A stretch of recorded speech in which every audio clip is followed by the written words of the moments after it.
Roxana, thank you so very much. Welcome to UCL, and the floor is yours. So good morning again, and thank you very much to Leonie for allowing us to present our research here, and to all of you for coming. I'm aware of how much work everybody has, so it's really appreciated. And we are very happy we can be here today. Again, it's two of us here, but the co-author of this paper is of the research. Our work is very collective work, so Marika Valkovičová couldn't come, but she's a co-author of all this work.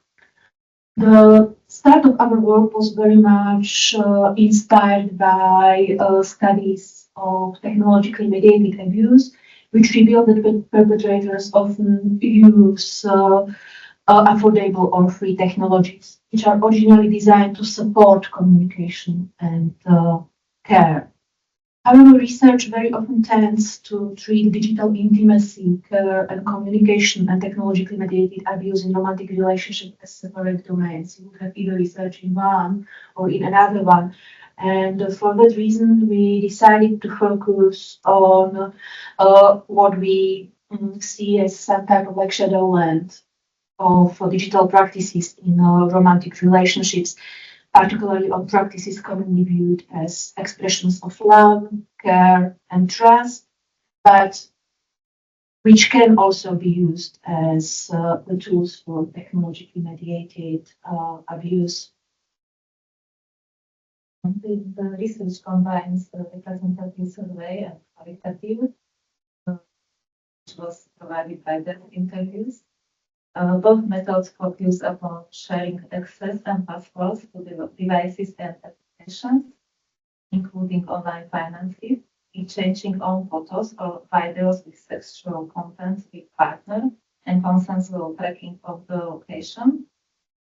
We also concentrated on breaches of trust and non-consensual behavior, looking at snooping and showing partners photo or videos with sexual content to other person, or sharing such images online. We examined these practices in relation to opinions on partners' usage of digital technologies and awareness of tech abuse, which we measured as knowing someone who experiences particular types of technologically mediated abuse. In addition, we conducted interviews with professionals providing help to victims and survivors of intimate partners abuse, namely social workers, psychologists, and therapists. Expert interviews focused upon practices of technologically mediated abuse, the place of such abuse within other forms of harm, and in the cycle of abuse and prevention techniques equipped by interviews. In this talk, we will focus mainly upon shared access to the devices and applications and tracking of partners' location, creating them within wider context of ideas on a romantic relationship.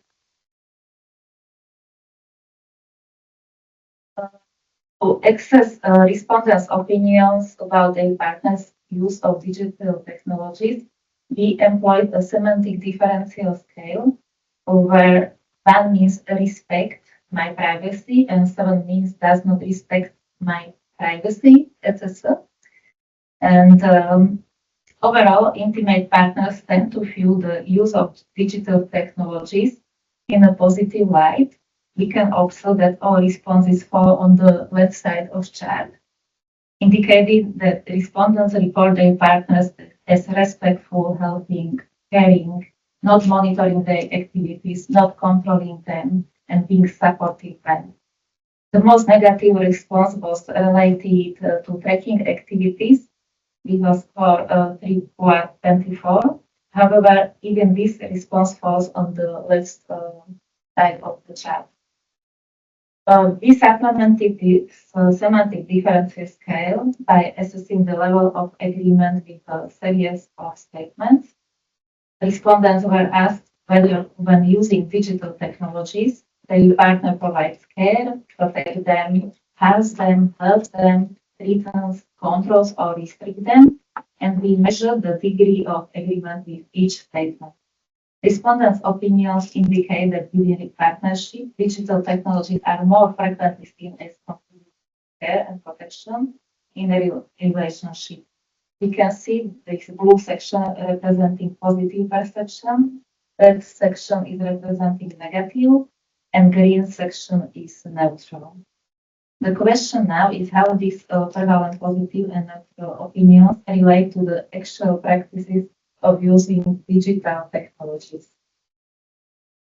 In an online questionnaire, we ask whether the respondent's partner has access to their partner's devices and applications, including online finance.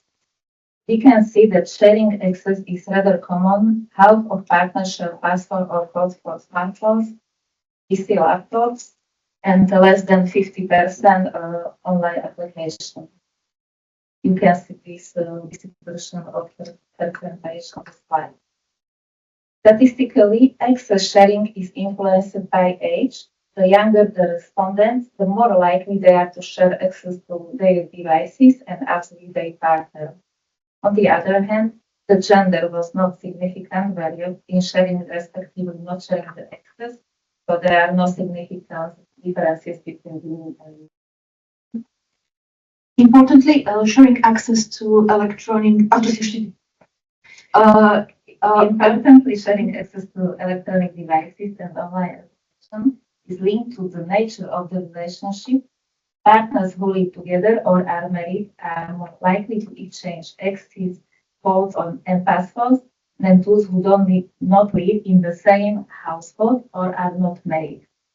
We found the most significant difference in access to a bank account, where married respondents talk about their partner's access to a significantly greater extent, which is 50%, than unmarried respondent, which is 32%.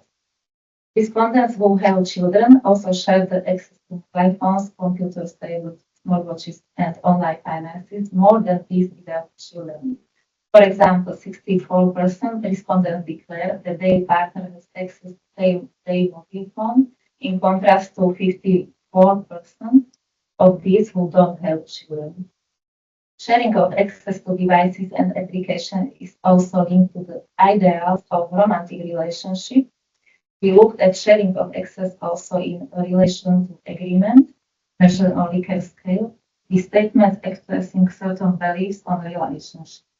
People who agree with the normative statement that couples should share everything, including access to electronic devices and applications, tend to put this into practice.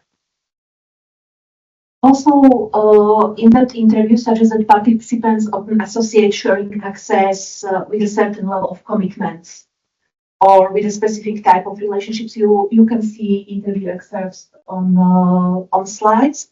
For example, in the first excerpt, the participant frames access to devices as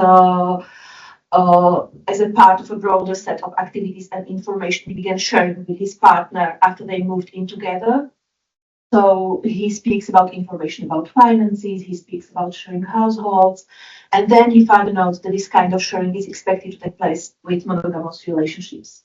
Like monogamy is our thing, so we do share passwords. If we didn't, it would be odd for me. Like he was very like it was a strong opinion, and we can see that it's related to a type of relationship. And also the second interview excerpt reflects a very common view. When I asked about cybersecurity, people very often found my question about their privacy in relation to their partner as odd. It's like one participant even said that it's funny to think about my own privacy, but when I am thinking about cybersecurity, I'm thinking about our privacy, not about my privacy. It's not my privacy, it's not his privacy, it's our privacy. And we can see it also here, it's very clear. Within relationship, it's not about protecting against one's partner, rather it's about protecting against outside world. Like he said, I would protect myself against WhatsApp or Facebook, but I'm not thinking about protecting myself against my partner. So here we see that it's very much related to some ideas and ideals about romantic relationships. We share because we are in certain type of relationship. And also we see that it's about like it's more than a half of population because the quantity research was representative. Often, again, this sharing access is even more complicated with the ideas of ownership. Often the ownership of laptops and computers in shared households wasn't strictly individual. And even personally owned devices or devices could be used by various members of household. So very often I did online interviews, and when I did online interviews, people sometimes say, okay, we are late because, I'm using my wife's laptop and you sent me a Google Meet and I thought it would be better to access from a Gmail account of my daughter. So it was this type, and it's not anecdotal. This was like repeatedly happening because it was somehow, from some reason, more useful to use the other person's device. While it's clear that sharing access is connected to both the type of relationship and beliefs about relationships, actual decisions around sharing are often made with little deliberate thought. We can see it in interviews, except it happens casually. It doesn't happen as something which we think about. It's very clear the last one. We didn't have any substantial debate. It's something that just happened as a part of everyday life. So the decisions tend to be situational, and they are embedded within broader practical issues. I think this is very important when we think about those numbers, because when we saw that it's like 54% of people who share access to their phones and computer, we thought it was like too much. And even there would be like several percentages who do not have any password, just that their phone is accessible. And this is like quite important. So interviews very often pointed out that there was no special occasion. There wasn't any ritual. Yes, so I had an interview when the person said, there wasn't any like a special occasion, any type of like a festive occasion where you share your password with your partner. This just happened. Yes. And now we look into how it happens. So interviews very often describe situations where one partner had a shopping app for a particular store, and the other partner wanted to do shopping, and they found it like it's faster, or you can store points, or it's when one partner is driving and someone is phoning, you just tell your partner, okay, pick it up, or please look into my phone and find the address, or look into my phone and phone them, we will be late. Yes, so this is the most common scenarios. Or someone is in a shower. Please write her that I will be half an hour late. Yes, and they give the access. So we see that also situational, and so it's very situational and it's very practical. So when people do that, they do not think about it even if it happened in this context of committed relationship. People do not think about the consequences at the moment. They think that, okay, now I need to solve this situation, and this is the fastest they have to solve. However, also situational and practical. Such sharing also serves to perform, we have lost slides, perform committed partnerships and demonstrates both trust in the partner and one's own trustworthiness. We very frequently encounter the situation which is described in the interview. She always tells me the password, but I always look. So there is a dance. I tell you the password because I love you and I trust you. And I forget your password because I am not the person whom you cannot trust, and I respect your privacy. So we have this type of dynamics is very common. I tell you my password, you forget it. Yes, and it's like even like this person tells, I don't need a password that I couldn't share. Yes, I don't want this type of password. Yeah. And also again, like when did it happen that you shared research? Just practical research when driving, when she needs me to try something on call. Like the second one is about laptop, because we don't know mostly about phones, but it's very similar. She needed to use some software. It was like Adobe, for some graphics. So she used her partner's actually work laptop because he had the software. She used it for something and she didn't have to pay for it. Yes, so it's this type of occurrences. And while we know from representative research that people who share access to applications are more likely to see their partner as helping, caring, as their friend than people who do not share. Qualitative research also shows that even people who do not share access can see their partner as trustful. Even if we see that there is some difference between those two groups of peoples in terms of ideas of relationships measured through quantitative research. In qualitative research, I met people who repeatedly told me that, no, I don't share password with my husband. My phone is my thing. But at the same time, that person could be very strongly opinionated that this is a very important relationship. This is a trustworthy relationship. And I don't need his password because I trust him. So trust, it doesn't mean sharing, doesn't necessarily is a necessary code for trust or distrust. And we can see it in qualitative, like within this cultural setting, also not sharing can signify for a particular couple trust. I don't need to go into his phone, I don't need his password, and vice versa. And I met people who were very opinionated about this. About 20. Oh, no, I'm sorry, I forgot one thing which is very important. While I said that giving a password is this spontaneous activity which just happens without deliberate thinking, revoking of password is this is important. When people were speaking about situation of sharing, and we spoke about it more generally about like how they see safety, they said, okay, but you cannot really take the password back. That would show distrust. So while giving password is not deliberate, but it's enactment performance of trust, it's very problematic to revoke it. Because revokement cannot be non-deliberate. It cannot just happen. And if you do that, it's a gesture. So people, when they were speaking about it, and I give them this password when we drive, but I'm not going to change my password every week. And it would be very, very strange if I did this in a relationship. Because it would be telling him, I don't trust you with my phone. So, and this is important. I'm sorry, Back to quantitative research, but 20% of respondents have an app that allows their partner to track their phone's location. 19% of respondents are not familiar with this type of application. Application that allow this tracking is used more frequently by men than by women. Also, women are more likely to be unaware of such application compared to men. Younger respondents both know and use localization apps more often than older respondents. And respondents with children use this app more than those without children. Conversely, respondents without children are also more likely to be unaware of phone locating application than those with children. Interestingly, people living in the same household use these apps less often than those who don't live together.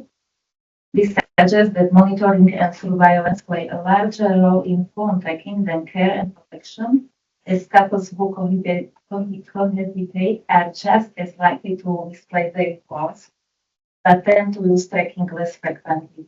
However, both those who could locate their partner's phone and those whose partner could locate viewed their partner as protective, caring, and supportive through the use of digital technology.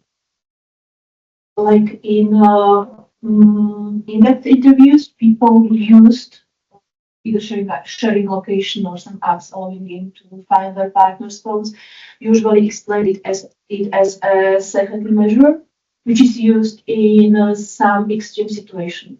So they explained it mostly as a way how to find a lost property if you lose your phone, find it, or they explained it through the stuff like I don't know. It's that there is the situation when the husband was doing long runs and very often in wilderness in nature.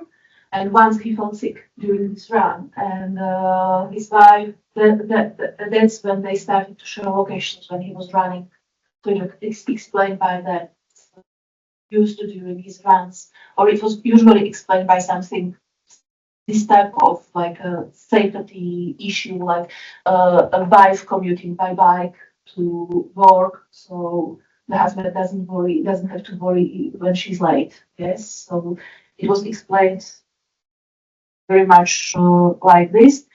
However, we also spoke with a person who said that they basically started to use the app in order to avoid jealousy.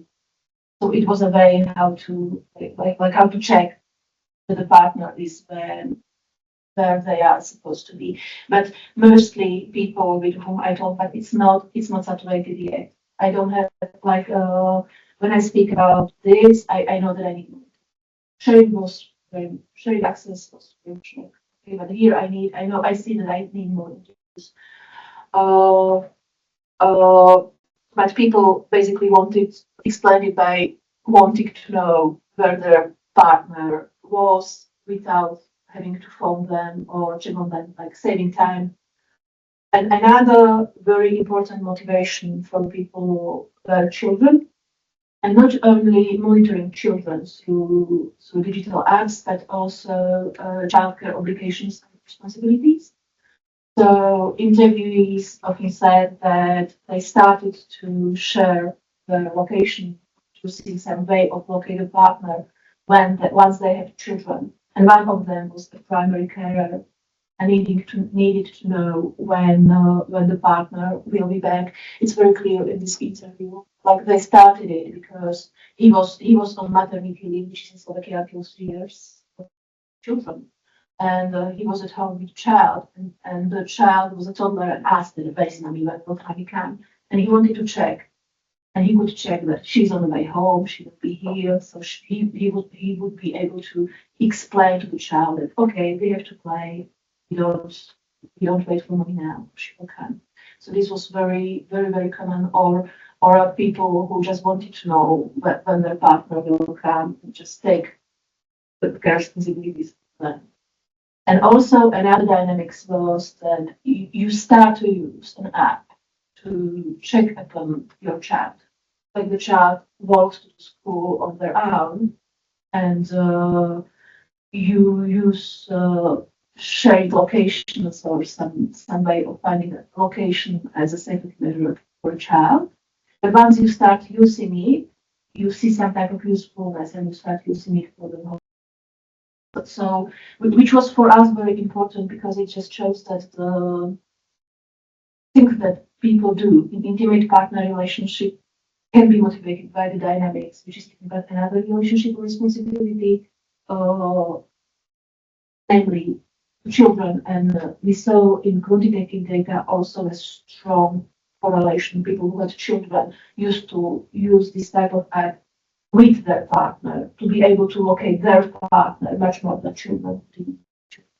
Not much more than people who didn't have children. So children were very important. And that's something, for example, we didn't expect. We actually we didn't expect this. This just like came up, and interviewees who didn't use the app, and that's the most of people because we could see that it's 20% of people who use this type of vocational partner were very often very vocal and associated the usage of such app with jealousy or some unhealthy monitoring of partners. Some people really said it was like sick. Why should I know where my husband is all the time? And it was quite interesting because here we see the excerpt of interview with a man who was at the same time for him it was very important to share password to devices with his wife. That's the person who said, I don't need the password I could share. Yes, so it's important for him like to perform trust in this way. But at the same time here it's like it's not like you can see that many interviewees so using this type of affordances as performance of distrust. So that was quite important. It's like here, I think it's an intrusion into privacy, especially when we already shared so much. Yeah, so it was very. People had quite strong ideas about the app. And also, if you look at the at interviews on people who do use it, there is always, it wasn't about controlling her. It's not about snooping. Like they always deliberate that this is a safety measure. I don't do this in order to control my life. We also examine digital paths of behaviors that intrude on personal digital space. Total of 4% of respondents admitted to sharing erotic photos or videos of their partner with someone else without their partner's knowledge, while 3% reported posting such material online. Men as well as younger respondents, particularly those aged 16 and 24, and 30 and 39, are more likely to engage in this behavior compared to older individuals. Additionally, unmarried respondents are more prone to sharing such material than those who are married.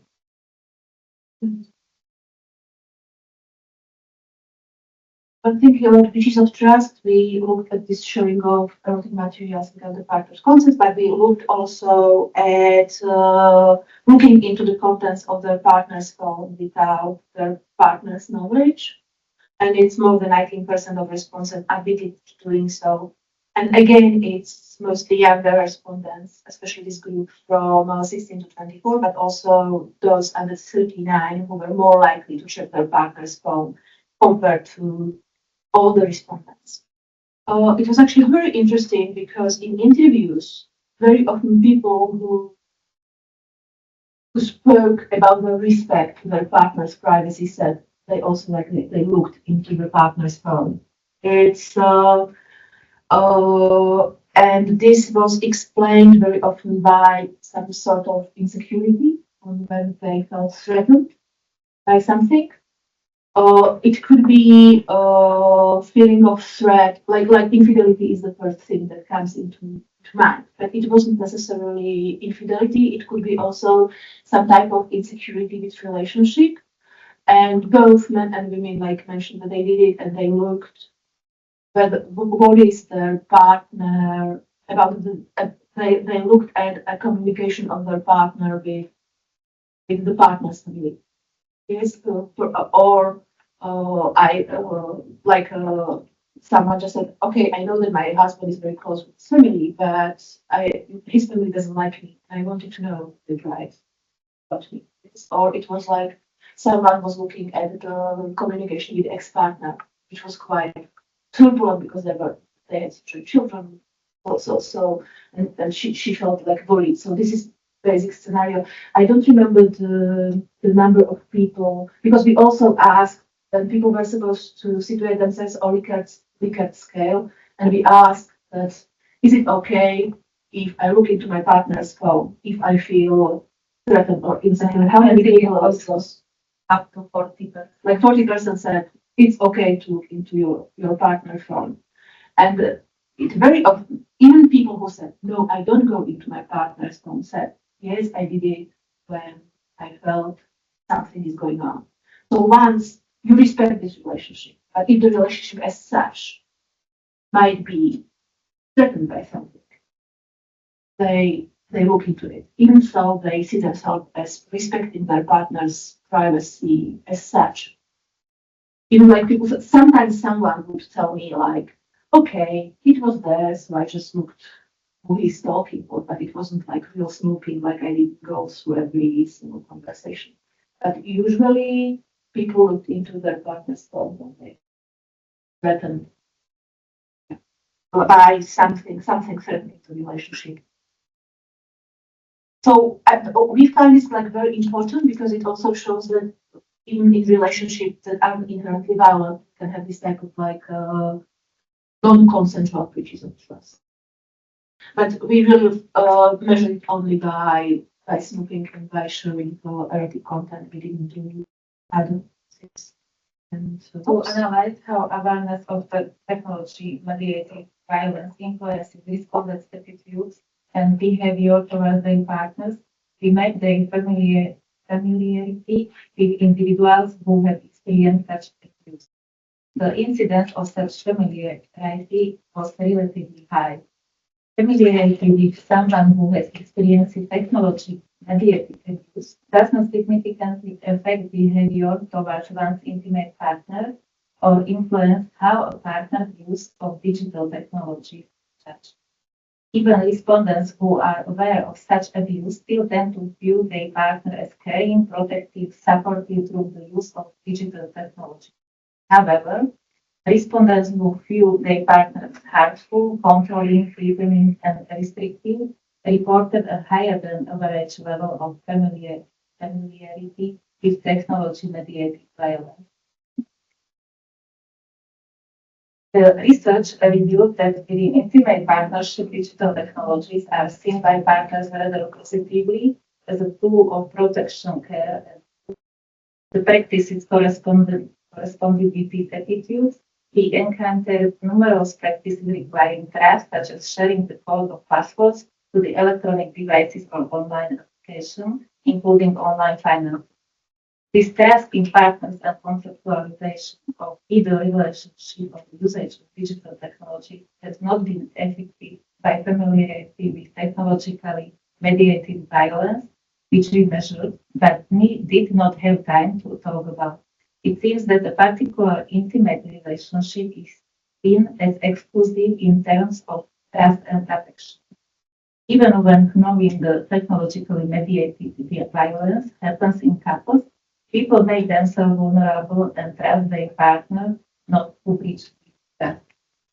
This actually corresponds very much with the concept of relationships now. It's like if you look at the definitions by Giddens and Bell, it's in this concept of post-modern love, you usually know that we are going to stay with our partner. Yes, that there might be someone else for us, even now or in future. So that we are looking for the perfect partner, we are looking for a perfect relationship. So we are looking for a relationship where we can make ourselves vulnerable, where we can have this level of trust and this affects our behavior. And actually, I think that everything we were talking about really corresponds. That's when we are speaking about what people do in terms of cybersecurity in intimate partner relationships, we should look about how they define love. That it's not, they don't think about it as a question of security. They think about it as something which is related to how they define love, how they define their relationship to their partner.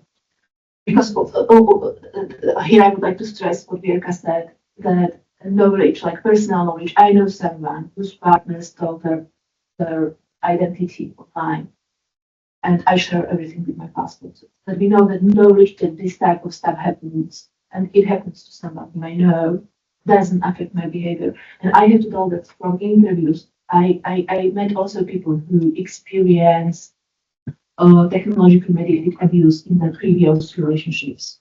It doesn't necessarily mean that they would be more very in relationship to their partner now.